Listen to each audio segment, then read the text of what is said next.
Romanos capítulo 1, versículos 16 y 17. Dice así la bendita palabra de Dios: porque no me avergüenzo del evangelio, pues es poder de Dios para la salvación de todo el que cree, del judío primeramente y también del griego.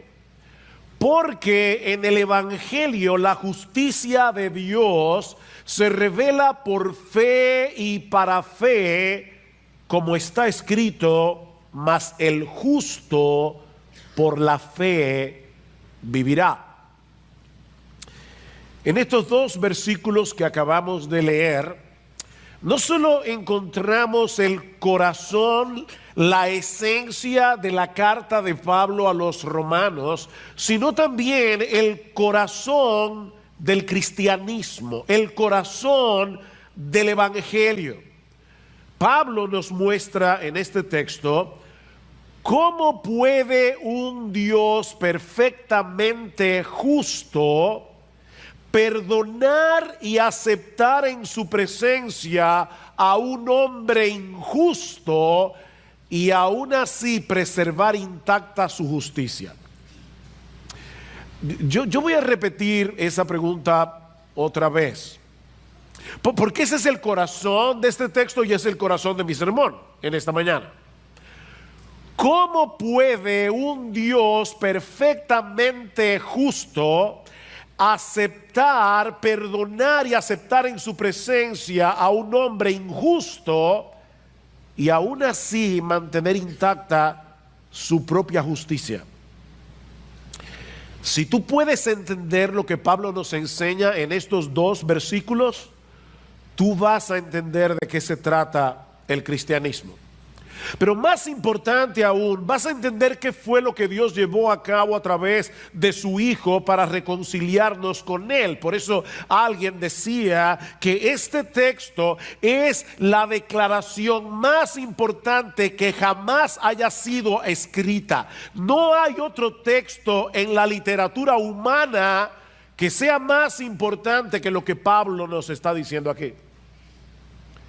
Ahora, antes de pasar a considerar el contenido de estos dos versículos, permítanme poner este texto en su contexto. Hace 2 semanas comenzamos el estudio de esta carta que el apóstol Pablo envió a una iglesia que no lo conocía personalmente, pero a la que él deseaba visitar desde hacía años.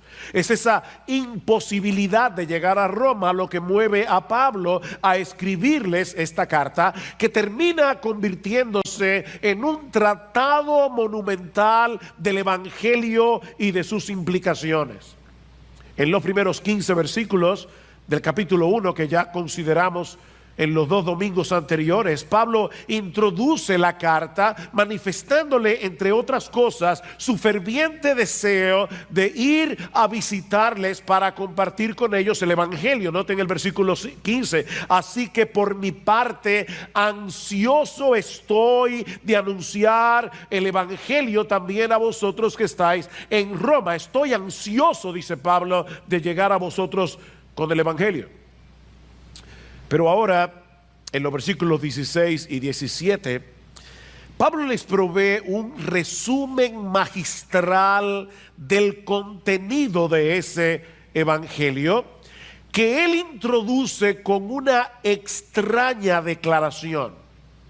Si notan el versículo 16 otra vez, Pablo dice: yo quiero ir a Roma a predicarles el evangelio, porque no me avergüenzo del evangelio.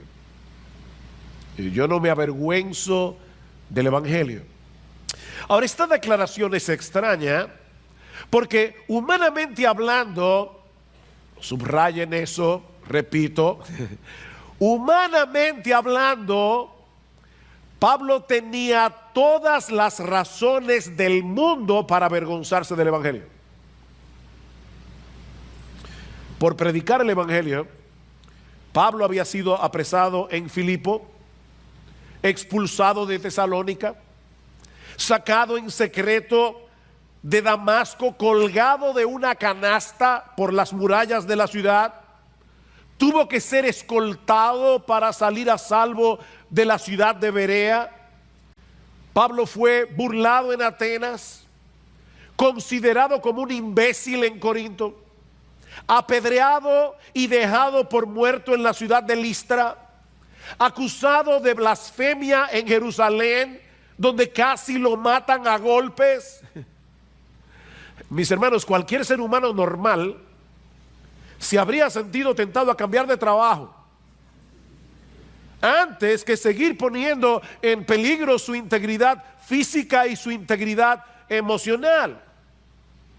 Por otra parte, en este punto de la historia, el cristianismo tenía muy mala reputación en Roma y en todo el imperio. Los cristianos eran acusados de ser ateos porque ellos no adoraban a los dioses del Olimpo. Muchos pensaban que eran caníbales, sí, caníbales, porque no podían entender qué era lo que pasaba en la cena del Señor cuando ellos compartían el pan y decían el cuerpo de Cristo. Ellos pensaban que los cristianos comían carne humana en sus cultos secretos de adoración. También eran considerados como un peligro para la estabilidad política del imperio, porque la estabilidad de Roma giraba en torno a la adoración del emperador como una persona divina. Los romanos solían ser muy abiertos en materia de religión. Ellos toleraban cualquier religión siempre y cuando los adeptos estuvieran dispuestos a postrarse delante del César y reconocerle como el Curios, como el Señor, es decir, como una persona divina. Pero los cristianos se rehusaban a reconocer otro Señor que no fuera Jesucristo. Y fue esa exclusividad del cristianismo lo que finalmente provocó la persecución del imperio romano. De hecho, es lo mismo que sucede en el día de hoy. El mundo es capaz de tolerar casi cualquier cosa, menos las verdades y valores absolutos de la fe cristiana. Nosotros vivimos en medio de una tolerancia peligrosamente intolerante. Ese es el mundo en el que nos ha tocado vivir.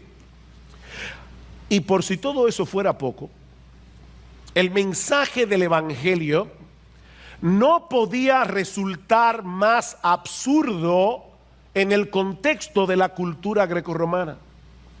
Los cristianos proclamaban, escuchen esto mis hermanos, y traten de olvidar por un momento que muchos de ustedes son cristianos, han oído esto desde siempre. Traten de olvidar eso por un momento. Los cristianos proclamaban que el Salvador del mundo era un carpintero judío nacido en una pequeña y desconocida aldea de Palestina que había sido condenado a morir en una cruz por un procurador romano. La muerte por crucifixión era el peor tipo de castigo que se aplicaba en aquellos días. Era tan cruel y tan vergonzosa que se reservaba para los peores criminales y estaba prohibido que un ciudadano romano muriera por crucifixión. De manera que la idea de que el destino eterno de los hombres dependiera de nuestra relación con un judío crucificado en esta cultura era el colmo de la estupidez. Es a eso que se refiere Pablo cuando dice en 1 Corintios capítulo 1 versículo 18 que la palabra de la cruz, y él se está refiriendo precisamente al mensaje del Evangelio que proclama salvación por medio de la muerte de un crucificado. La palabra de la cruz es locura, es tontería, es imbecilidad, dice Pablo, para los que se pierden. Era un escándalo para los judíos, una estupidez para los griegos. El Evangelio era un insulto a la inteligencia.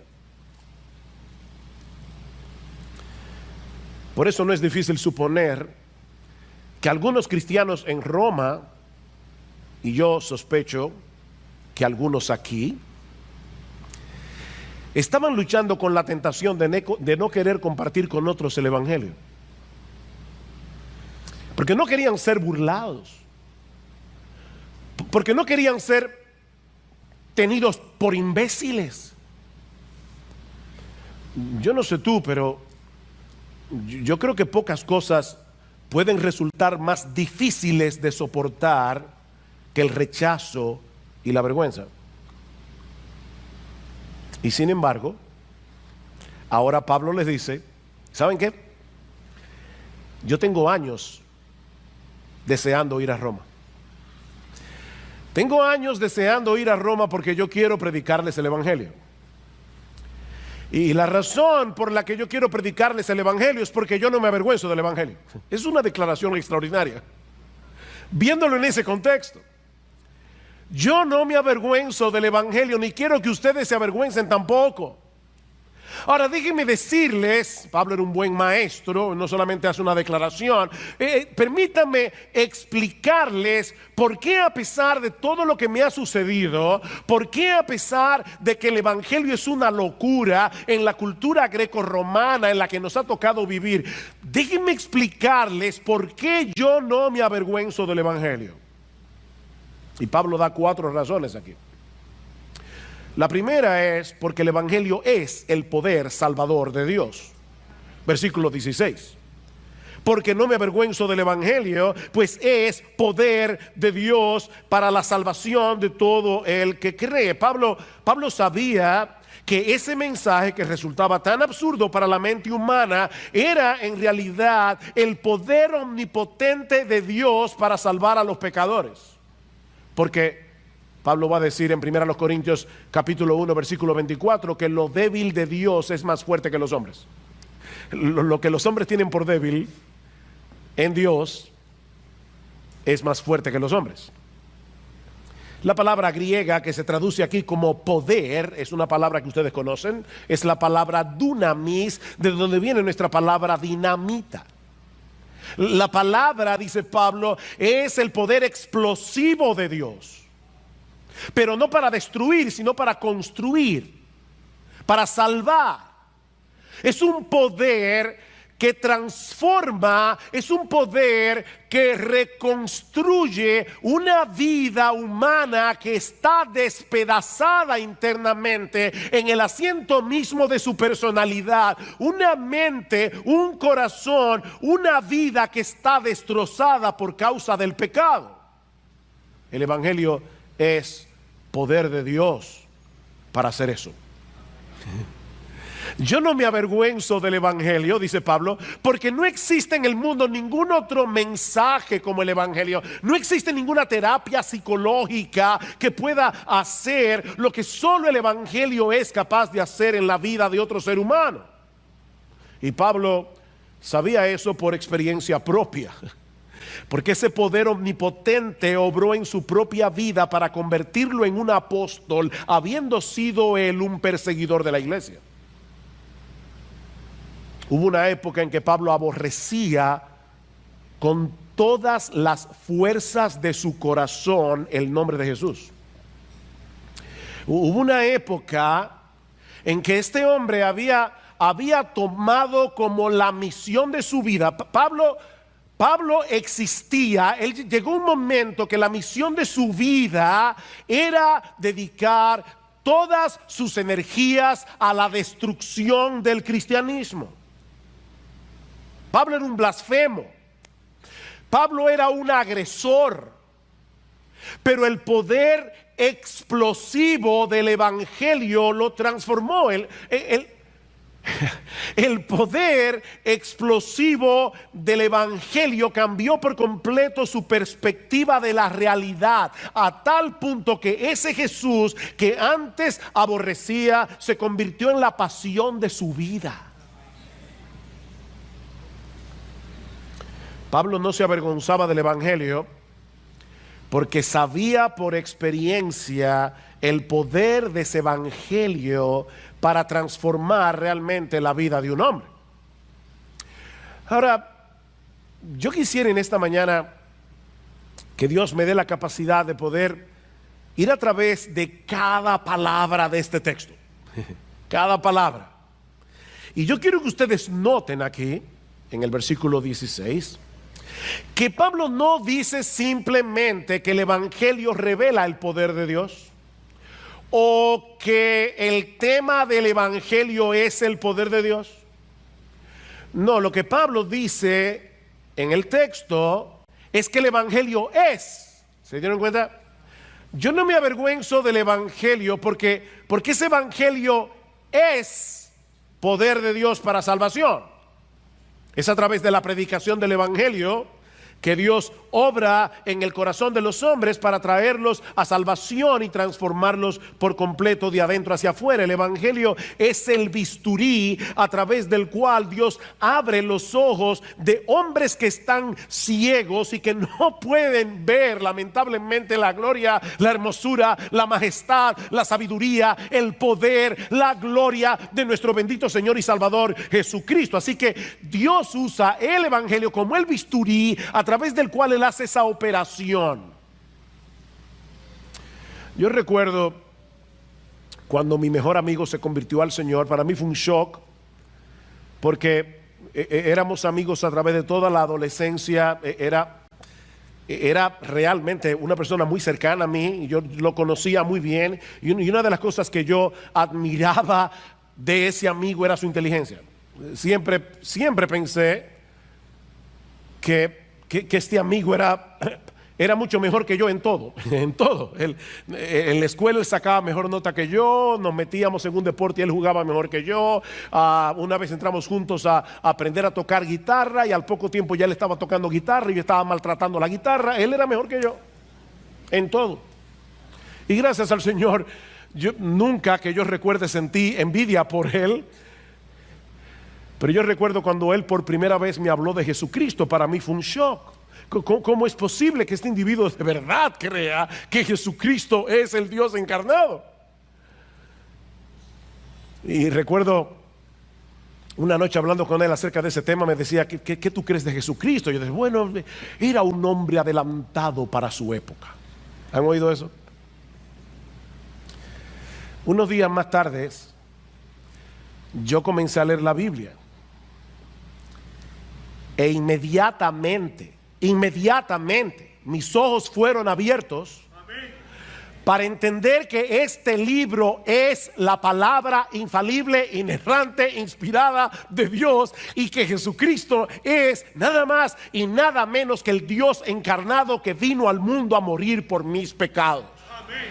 Inmediatamente fue simplemente comenzar a leer este libro y ser convencido de la veracidad del Evangelio. Mis hermanos, ese es el poder de Dios.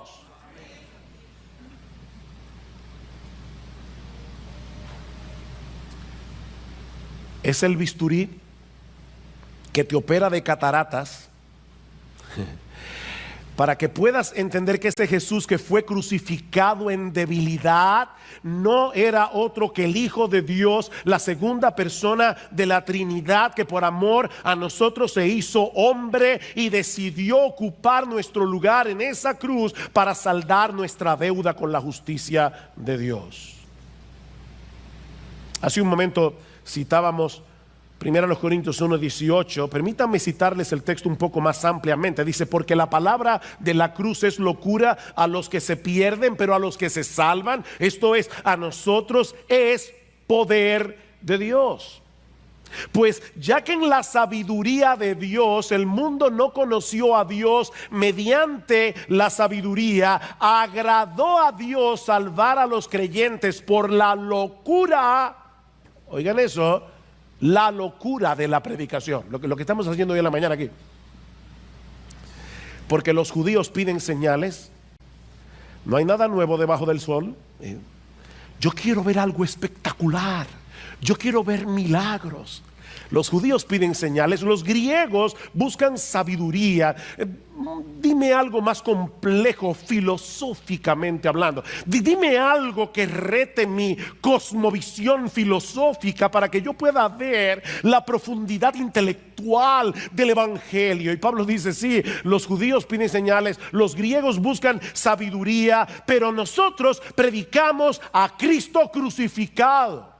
Para los judíos ciertamente tropezadero, para los gentiles locura, mas para los llamados, así judíos como griegos, Cristo, poder de Dios y sabiduría de Dios.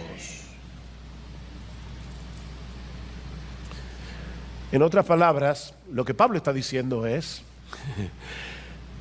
Eso que el mundo considera una locura y una necedad y una estupidez es el instrumento omnipotente que usa Dios para salvar a los perdidos.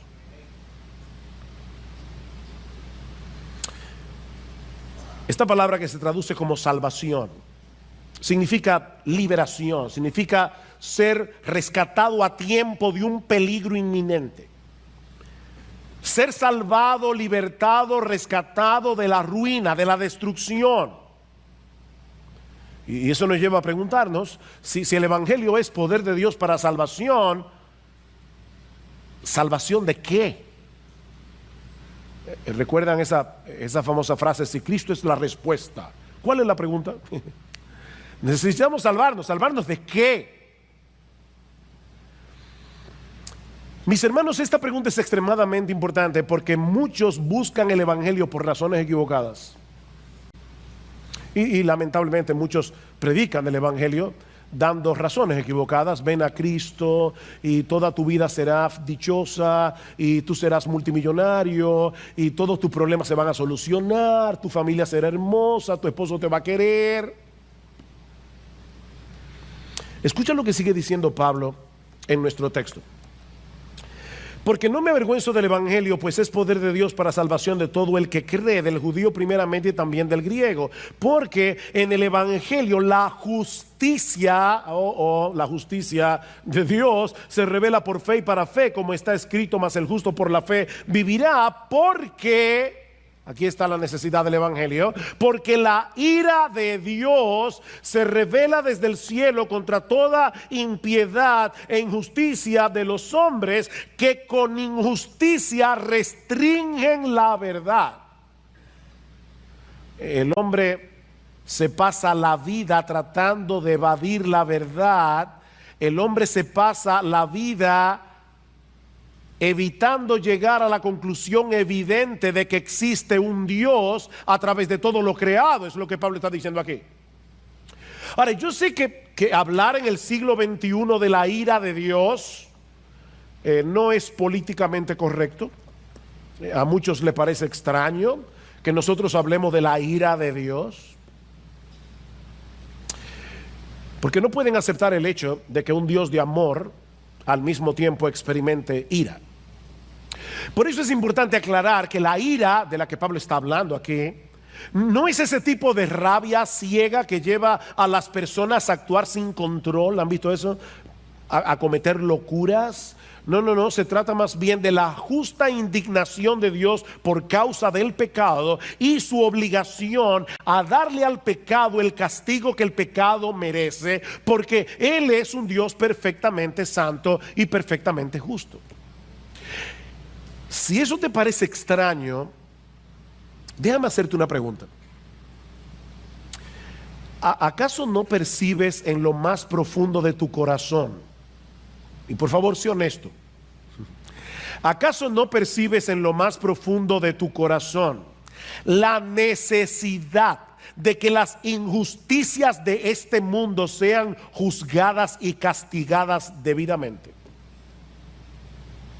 Incluso cuando no se cometen contra ti de manera directa. Piensa en la aparente impunidad de los casos que se están dirimiendo actualmente en la justicia dominicana. Y por ser cuidadoso no voy a mencionar la palabra Odebrecht. Pero piensa por un momento en la injusticia que se comete, en la impunidad que vemos a diario en la justicia dominicana. Y por favor, sé honesto, dime si eso no te indigna.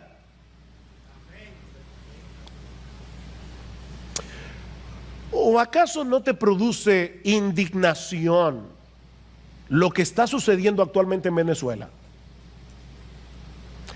Mira, si de verdad tú amas la raza humana, ya ni siquiera los venezolanos, si de verdad tú amas la raza humana, deberías indignarte. ¿Sabes por qué?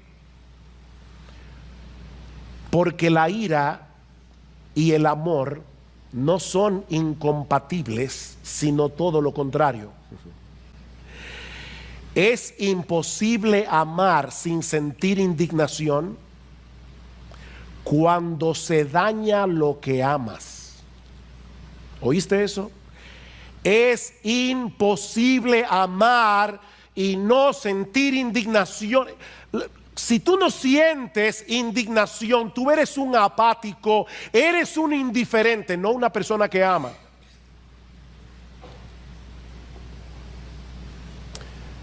Multiplica esa indignación que tú sientes por el infinito y tendrás una idea muy débil de lo que significa para un Dios perfectamente santo y justo el pecado de sus criaturas. Él nos creó para su gloria. Él nos creó para que tuviéramos una deleitosa comunión con Él. Pero ¿saben lo que sucedió? Que a final de cuentas tú y yo nos convertimos en ladrones de gloria. Tú y yo queremos gloria para nosotros mismos. Tú y yo queremos fama. Tú y yo queremos llamar la atención, ser el centro de atención. Nosotros, criaturas creadas para glorificar al único que merece gloria, para glorificar al único que tiene gloria, nos convertimos en ladrones de gloria. Decidimos vivir para nosotros mismos y violar continuamente la ley moral de Dios. ¿Sabes cuál es tu problema y el mío? Que nosotros anhelamos que los otros reciban lo que justamente merecen por sus pecados, pero al mismo tiempo alimentamos la esperanza de que Dios se haga de la vista gorda cuando se trata de nuestros pecados. Pero si Dios se desentendiera de todos los pecados que una humanidad caída ha cometido y comete y seguirá cometiendo contra Él todos los días, incluyendo tu pecado y el mío, Dios sería el juez más corrupto del universo. De manera que la razón por la que necesitamos el Evangelio no es porque te sientes solo, no es porque experimentamos un vacío existencial que necesita ser llenado, no es porque tenemos un serio problema con la justicia de Dios por causa de nuestros pecados. Tú tienes un serio problema con la justicia de Dios por causa de tus pecados. Escucha lo que dice Pablo en Romanos capítulo 3, versículo 10. Esa es una radiografía de la raza humana. Pablo dice, como está escrito, no hay justo ni aún uno, no hay quien entienda, no hay quien busque a Dios. Todos se han desviado, a una se hicieron inútiles, no hay quien haga lo bueno, no hay ni siquiera uno. No hay uno. Constantemente violamos la ley moral de Dios, incluyendo los dos mandamientos más importantes. Comenzando por ahí: amarás al Señor tu Dios con todo tu corazón, con toda tu alma, con toda tu mente, con todas tus fuerzas. Amarás a tu prójimo como a ti mismo. ¿Sabes que no hay un ser humano que obedezca a ninguno de esos dos mandamientos ni por un segundo?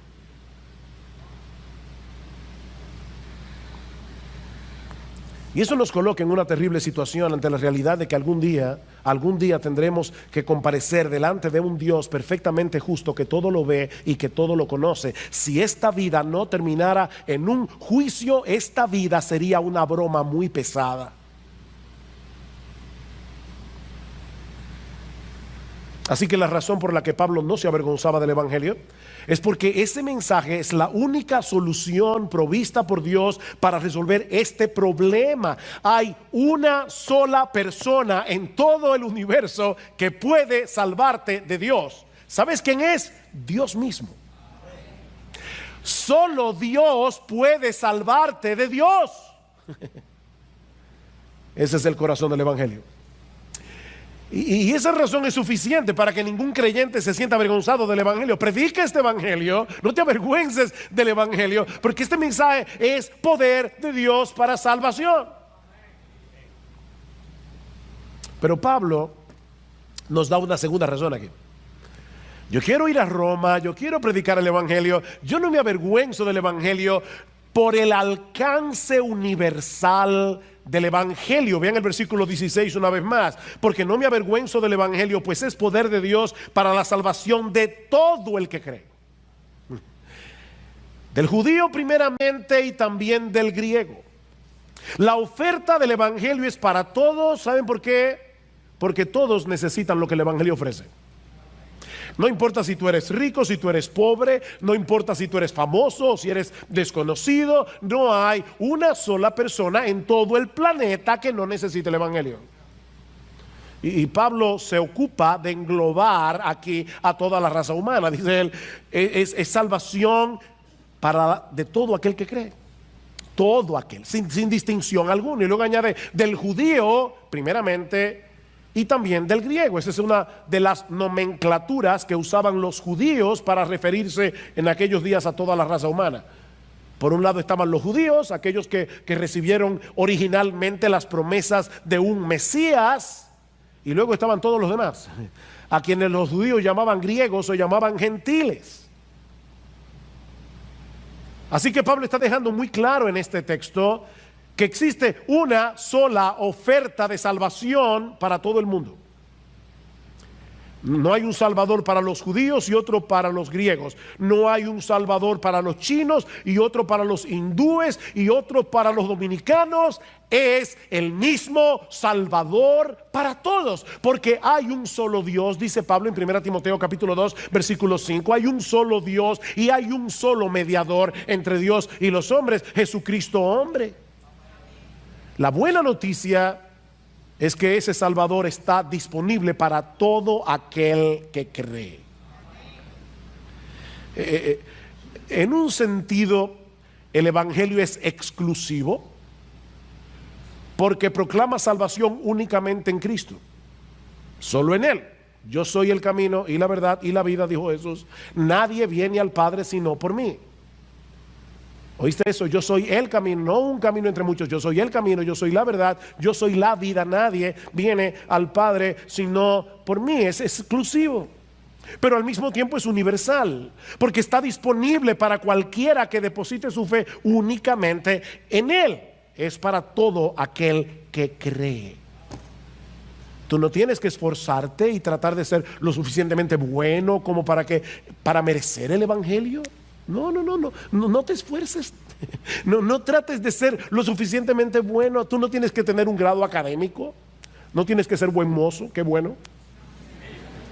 No tienes que haber sido lo suficientemente exitoso en la vida como para que Dios te tome en cuenta. Es simplemente creer.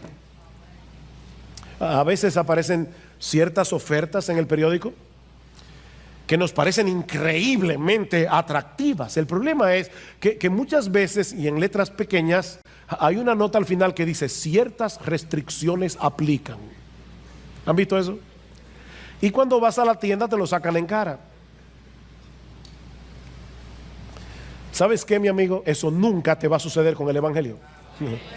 Nunca. La razón de por qué Pablo quería predicar este evangelio en Roma es porque la oferta era para todos. Es para todo aquel que cree, sin ninguna restricción. Es para un estafador como Zaqueo el publicano.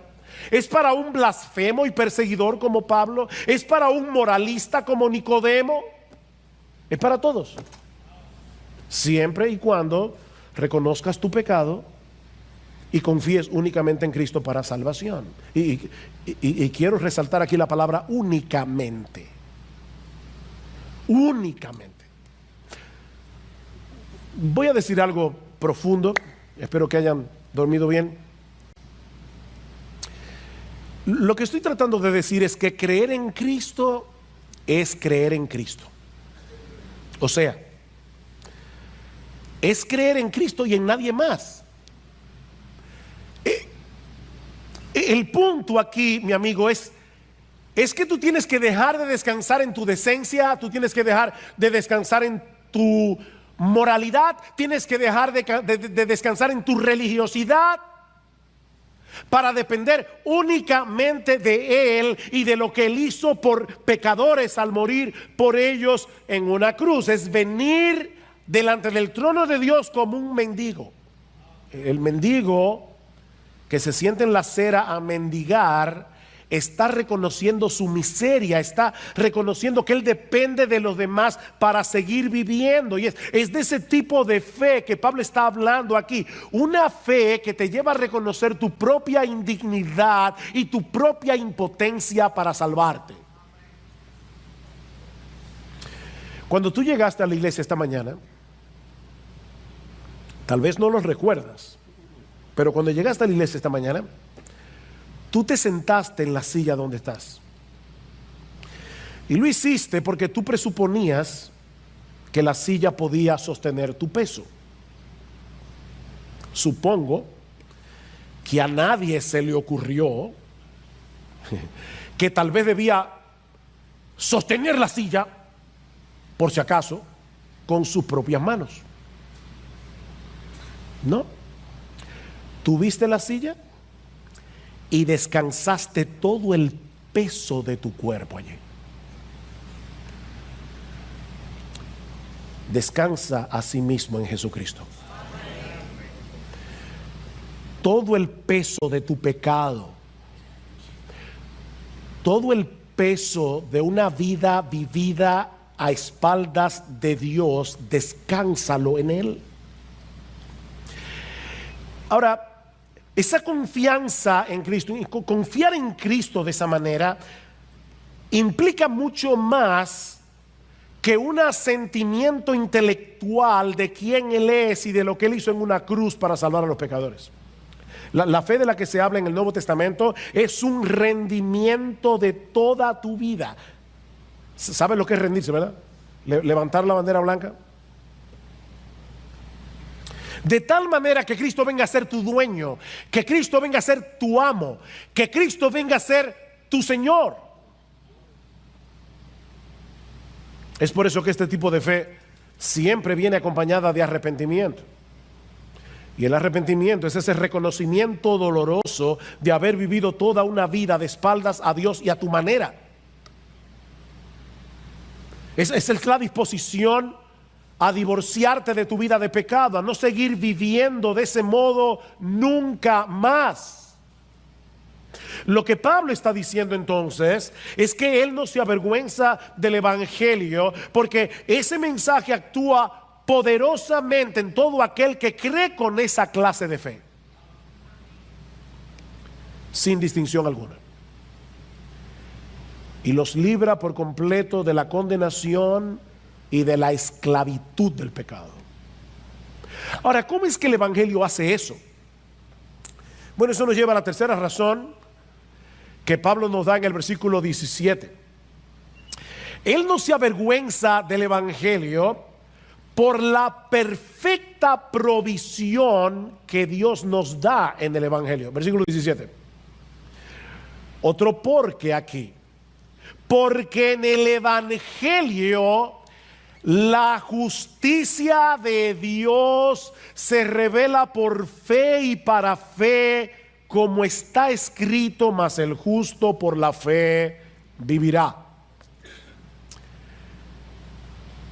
Miren, mis hermanos y amigos que nos visitan en esta mañana, no sería exagerado decir que el correcto entendimiento de este texto a finales de la Edad Media produjo una de las más grandes revoluciones, uno de los más grandes avivamientos en toda la historia de la iglesia, cuando a un monje alemán llamado Martín Lutero le encargaron enseñar la carta de Pablo a los romanos en la Universidad de Wittenberg. Lutero había sido estudiante de abogacía, era de derecho, antes de hacerse monje. Y él entendía muy bien cómo funcionaba la ley. Así que cuando Lutero comenzó a estudiar esta carta, Lutero estaba desesperado consigo mismo, porque Lutero no sabía cómo él podía llegar a agradar a un Dios perfectamente justo. ¿Cómo yo puedo llenar la medida de justicia que Dios exige si yo soy un pecador? De hecho, Lutero, cuando iba al confesionario, los confesores le tenían pavor, porque Lutero se pasaba 3, 4 horas confesando sus pecados. Y muchas veces cuando salía del confesionario volvía otra vez porque se le había olvidado algo. Por eso le pareció tan extraño cuando estudiando Romanos se encontró con este texto. La palabra evangelio significa buena noticia. Y la pregunta de Lutero es, ¿cómo Pablo puede decir en este texto que el evangelio es una buena noticia porque revela la justicia de Dios? Eso no es una buena noticia, saber que Dios es justo.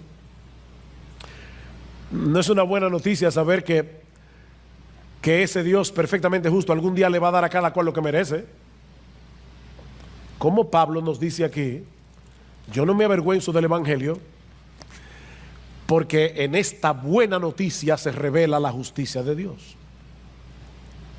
Hasta que Lutero entendió que Pablo no está hablando aquí del carácter justo de Dios, sino de la justicia que Dios provee como un regalo gratuitamente por gracia, por medio de la fe a los que no tienen justicia. Esta es la justicia que viene de Dios hacia el pecador.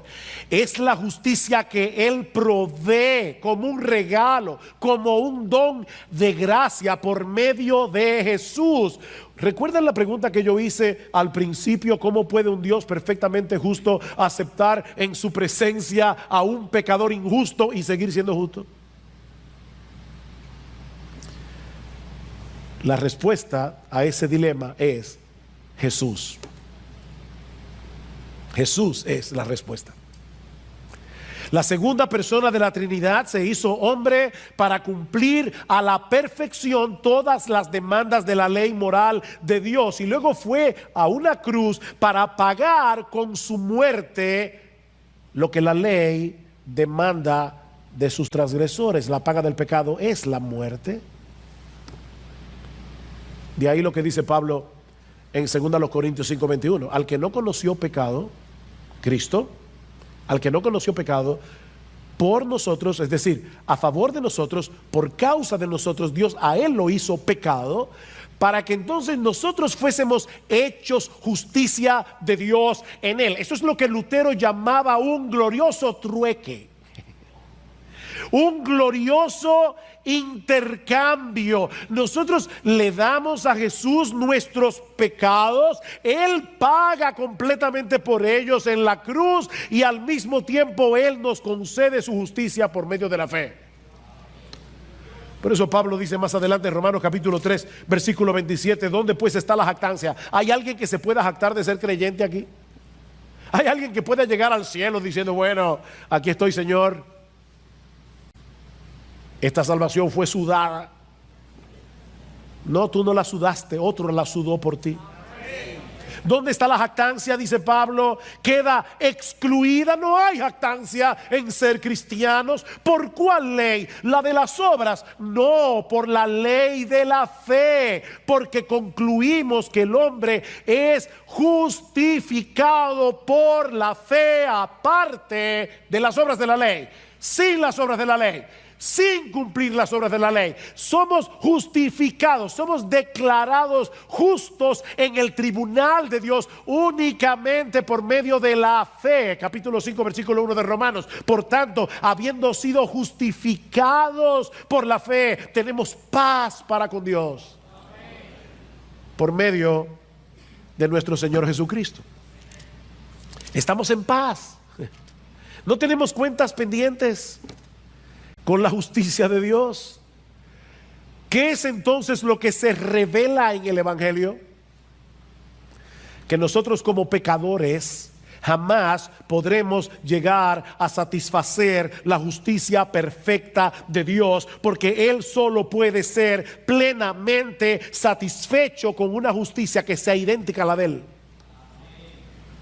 Dice el profeta en Isaías 64:6 que nuestras obras de justicia son como un trapo de inmundicia delante de Él. De manera que la única justicia que Dios acepta en su presencia es la justicia perfecta de su Hijo, la cual es puesta en nuestra cuenta por medio de la fe. Ese es el corazón del Evangelio. Que somos declarados justos en la presencia de Dios, aceptando por la fe que Él nos concede como un regalo por medio de la fe en Jesucristo. Es una justicia que nos es ajena, es una justicia que jamás podremos alcanzar por nosotros mismos. Pablo dice en Efesios 2:8, texto muy conocido: porque por gracia sois salvos por medio de la fe, y esto no de vosotros, pues es un regalo de Dios, no por obras, para que nadie se gloríe. Mi amigo, déjame decirte algo: tus buenas obras son como dinero de monopolio en el cielo. No tiene valor, es dinero de monopolio. Mi amigo, esa moneda de tus buenas obras no circula en el cielo. Dios tiene que darte la justicia que tú necesitas. De lo contrario, jamás podrás estar en su presencia, y esa justicia solo se encuentra en su Hijo. Míralo de esta manera: tu libreta bancaria en el banco de Dios está en rojo. Estás en bancarrota. Tú tienes una deuda que no vas a poder pagar ni en 1000 eternidades. Pero Dios decidió pagarla. Dios decidió pagarla. Dios te ofrece en el Evangelio poner en tu cuenta las inmensurables riquezas de Cristo, el Dios encarnado, únicamente por medio de la fe. Y eso nos lleva de la mano a la cuarta y última razón, que veremos más brevemente, por la que Pablo no se avergüenza del Evangelio. Y es porque la salvación que el Evangelio ofrece depende de Dios de principio a fin. La salvación que Dios ofrece en el Evangelio depende de Él, de principio a fin. O sea, no se trata de una salvación que se inicia por la fe y que luego depende de nuestro esfuerzo para conservarla. No. Versículo 17: porque en el Evangelio la justicia de Dios se revela por fe y para fe. Es una frase extraña que en el texto griego lo que significa es desde la fe y hacia la fe. Es una justicia que se revela desde la fe cuando por primera vez tú crees en el Señor Jesucristo. Es una justicia que se revela hacia la fe. Descansa originalmente en Cristo para la salvación, pero te lleva a seguir descansando en Cristo por la fe por el resto de tu vida.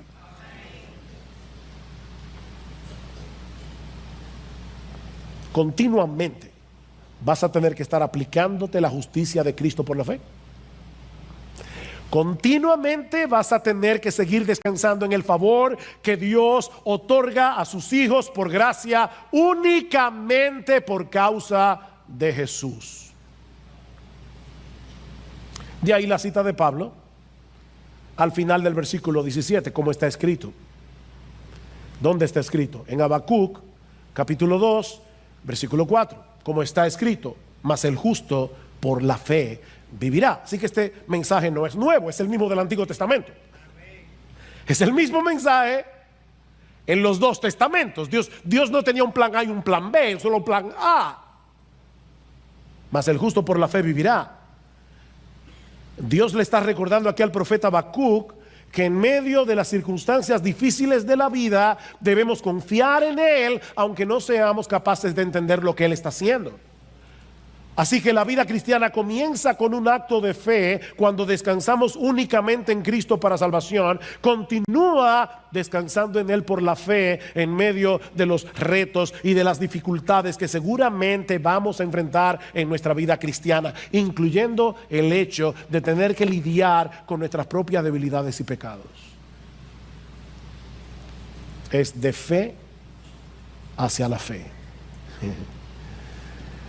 De manera que lo que al mundo le parece una locura, que la salvación dependa de un Salvador crucificado, es la única esperanza que este mundo tiene.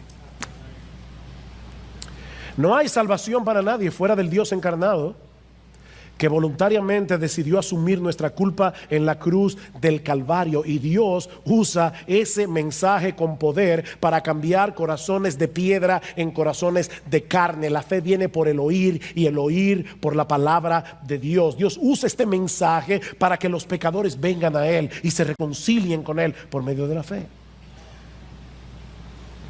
Es por eso que los creyentes no debemos avergonzarnos del Evangelio. Oh, mi hermano, no te avergüences del Evangelio.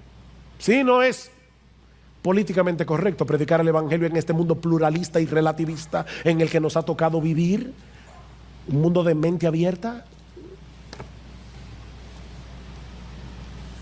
No te avergüences del Evangelio, porque no hay otro mensaje en el mundo que sea capaz de hacer lo que el Evangelio puede hacer. No te avergüences del Evangelio, hermano, porque no hay un ser humano en todo el planeta que no esté necesitado de esa salvación que el Evangelio ofrece únicamente por gracia, únicamente por Cristo, únicamente por medio de la fe. Predica el Evangelio, mi hermano, porque este Evangelio sigue siendo poder de Dios para salvación, y Jesucristo sigue siendo un poderoso Salvador para llamar a los hombres a la fe por medio del Evangelio. Por experiencia propia sabemos que muchos de los que hoy se burlan, mañana puede ser que estén alabando su bendito nombre, porque fueron transformados por el poder del Evangelio que hoy consideran una locura.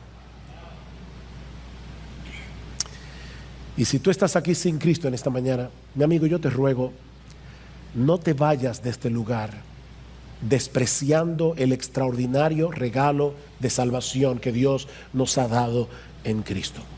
Mira, mi amigo, si hubiera otra forma de salvación, Dios no habría enviado a su propio Hijo a morir en una cruz, una muerte tan cruel y tan vergonzosa. No hay otra manera.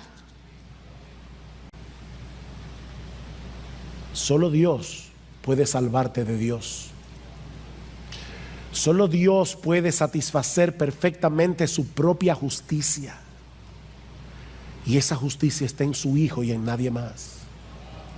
Fuera de Él, solo te resta la expectativa de llegar al día del juicio vestido con los harapos de lo que tú crees que es tu propia justicia. Y créeme, serás condenado, porque el veredicto ya fue emitido en la corte celestial. Oh, ¿cómo escaparemos? Dice el autor de los Hebreos. ¿Cómo escaparemos si descuidamos una salvación tan grande?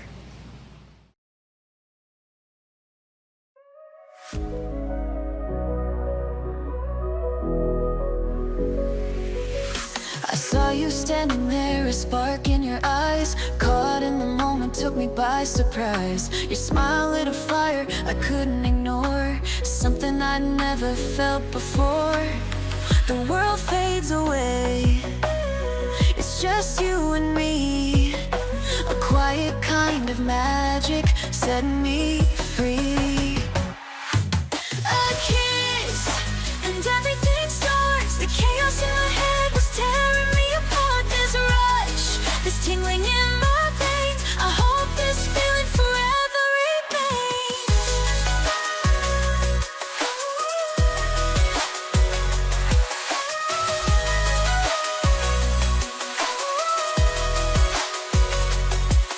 Your touch is a melody, soft and sweet, a rhythm in my heart I can't repeat. Every glance, every word feels so real, a love so new yet so surreal. Is this what they mean when they say it's true? A first love that's bright yet feels so new. Even if time fades this moment away, in my heart it'll always stay. A kiss and everything starts. The chaos in my head was tearing me apart. This rush, this tingling in my veins, I hope this feeling forever remains. And everything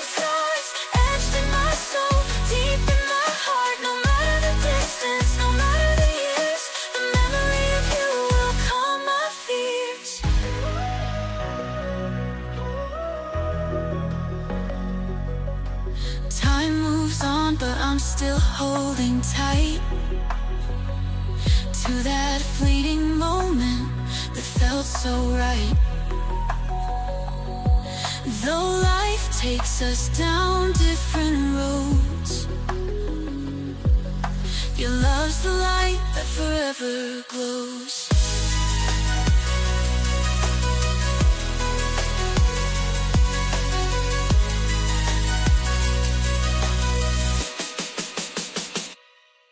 A kiss, and everything starts. The chaos in my head was tearing me apart. This rush, this tingling in my veins, I hope this feeling forever remains.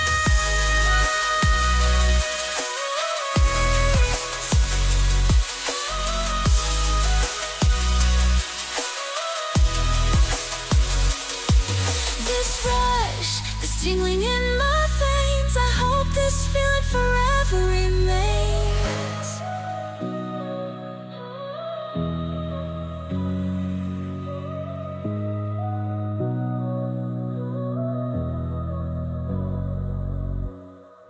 A kiss and everything starts. The chaos in my head was tearing me apart.